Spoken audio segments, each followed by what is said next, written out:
Legal action is due to get underway today in an attempt to force the government and MI5 to disclose rules about when security service agents and informants are allowed to commit crimes. Ministers acknowledged last year that such guidance existed in order to protect agents' cover or potentially prevent more serious offences. The charity Reprieve is one of 4 claimants bringing the legal action. Its director, Maya Foa, told us questions needed to be answered about how far outside the law agents were allowed to operate. Does that mean that these agents can participate in torture? Does that mean that they can kill people?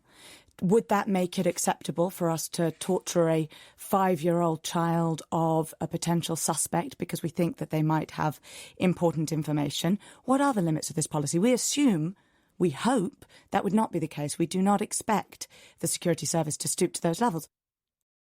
The Civil Aviation Authority has opened a compulsory registration scheme for drones. Owners have until the end of this month to register their devices and complete an online test. Keith Doyle reports. Drone technology has moved fast and now the law is catching up.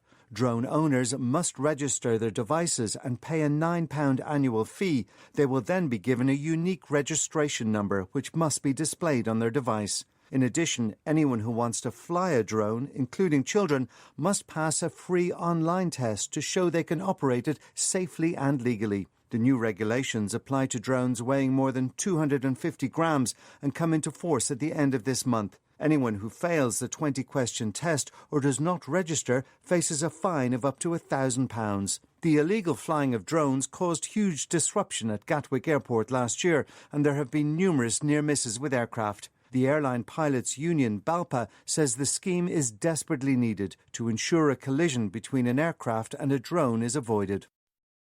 The last leader of the Soviet Union, Mikhail Gorbachev, has warned that the current tension between Russia and the West is putting the world in colossal danger because of the threat of nuclear weapons. In an interview with the BBC to mark 30 years since the fall of the Berlin Wall, Mr. Gorbachev called for all countries to declare that nuclear weapons should be destroyed. He was speaking to our Moscow correspondent, Steve Rosenberg. As Soviet leader, Mikhail Gorbachev had worked with President Reagan to reduce the nuclear arsenals of the USSR and America. But the treaty they signed has now collapsed, creating the risk of a new arms race between Moscow and Washington. President Gorbachev told the BBC the world was in colossal danger. All nations should declare, all nations, nuclear weapons must be destroyed to save ourselves and our planet. Remembering the fall of the Berlin Wall and German reunification, he said the Soviet leadership had decided not to intervene in order to avoid bloodshed. At the age of 88, he still takes a keen interest in global affairs. But asked about Brexit, he declined to give advice. You can figure that one out yourselves, Gorbachev told me. You British are clever clogs. MPs are calling for drug users in Scotland to be offered safe spaces to take drugs with supervision by medical staff. The cross-party Scottish Affairs Committee said the facilities could be a cost-effective solution to Scotland's drug crisis. The MPs also want possession of small amounts of drugs to be decriminalised across the UK. From Glasgow, here's Alexandra Mackenzie. Scotland has the highest drug death rate in the EU. The Scottish Affairs Committee report, Problem Drug Use in Scotland, calls it a public health emergency.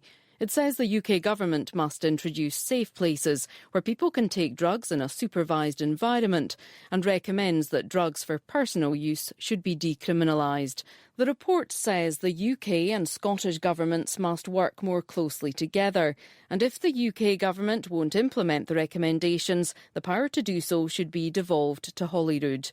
The Home Office says it's concerned about the rate of drug deaths in Scotland, but there are no plans to decriminalise drug possession.